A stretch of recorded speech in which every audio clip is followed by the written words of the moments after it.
আসসালামু আলাইকুম। আজকে আমরা শিখব মুক্তিযুদ্ধের 7 জন বীর শ্রেষ্ঠের জন্মসাল। জন্মসালগুলো মনে রাখার জন্য আমরা জাস্ট একটা বাক্য মনে রাখবো। বাক্যটা হলো রুনু মর হামু মহি। বাক্যটা কি? রুনু মর হামু মহি।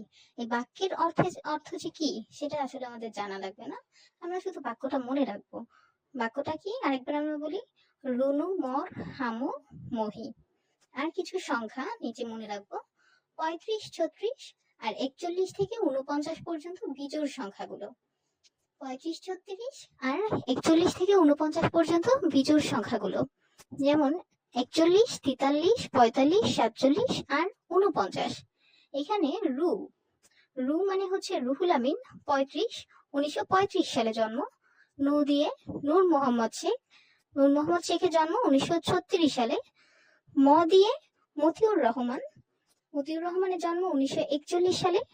র দিয়ে রৌফ মানে ল্যান্স নায়ক মুন্সি আব্দুর রৌফ, জন্ম 1943 সালে। হা দিয়ে হামিদুর রহমানের জন্ম 1945 সালে। মো দিয়ে মোস্তফা কামাল, জন্ম 1947 সালে। মহি দিয়ে মহিউদ্দিন জাহাঙ্গীর, জন্ম 1949 সালে। তাহলে আমরা কি মনে রাখবো? একটা বাক্য, শুধুমাত্র একটা বাক্য, রুনু মর হামু মহি। 35, 36, 41, 43, 45, 47, 49। এই বাক্যটা মনে রাখলেই আমাদের 7 জন বীর শ্রেষ্ঠের জন্মসাল খুব সহজেই মনে থাকবে। ধন্যবাদ।